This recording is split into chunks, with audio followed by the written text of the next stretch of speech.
আনন্দ উল্লাসে দাদাভাই দাদাভাই স্লোগানে মুখরিত শিক্ষার্থীদের মতবিনিময় সভায় বিএনপির ভাইস চেয়ারম্যান, সাবেক ধর্ম বিষয়ক প্রতিমন্ত্রী ও কুমিল্লা-৩ আসনের সাবেক এমপি কাজী শাহ মোফাজ্জল হোসেন কায়কোবাদ বলেছেন, নির্বাচিত সরকার ছাড়া তত্ত্বাবধায়ক সরকার দিয়ে দেশের উন্নয়ন সম্ভব নয়। এজন্য দরকার নির্বাচিত সরকার। সংস্কারের নামে কাল বিলম্ব না করে দ্রুত নির্বাচন দেওয়ার আহ্বান জানান। শনিবার দুপুরে কুমিল্লার মুরাদনগর ডি.আর উচ্চ বিদ্যালয় মাঠে স্বপ্নের মুরাদনগর তরুণ প্রজন্মের ভাবনা শীর্ষক এক মতবিনিময় সভায় প্রধান অতিথির বক্তব্যে তিনি এসব কথা বলেন।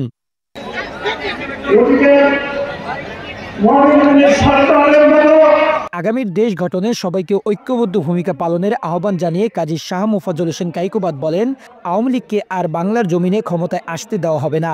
কারণ তারা দেশের মানুষের উপর গণহত্যা চালিয়েছে, নির্বিচারে গুলি চালিয়েছে, দেশের মানুষের বাক স্বাধীনতা ও মৌলিক অধিকার কেড়ে নিয়েছে। তত্ত্বাবধায়ক সরকারকে উদ্দেশ্য করে বিএনপির এই নেতা বলেন, বিগত আন্দোলনে নেতৃত্ব দেওয়া রাজনৈতিক দলগুলোর সাথে বসে তাদের মতামত নিয়ে অবিলম্বে নির্বাচনের রোডম্যাপ ঘোষণা দিতে হবে। নির্বাচিত সরকারই দেশের মূল সংস্কার করবে। মতবিনিময় সভায় উপজেলার বিভিন্ন শিক্ষা প্রতিষ্ঠানের হাজার হাজার শিক্ষার্থীরা অংশগ্রহণ করেন। এছাড়াও অধ্যক্ষ কামাল উদ্দিনের সভাপতিত্বে অনুষ্ঠানে স্বাগত বক্তব্য রাখেন কাজী শাহ আরফিন। অন্যদের মধ্যে বক্তব্য রাখেন হেফাজতে ইসলাম বাংলাদেশের কেন্দ্রীয় কমিটির প্রচার সম্পাদক মাওলানা গাজী ইয়াকুব ওসমানী।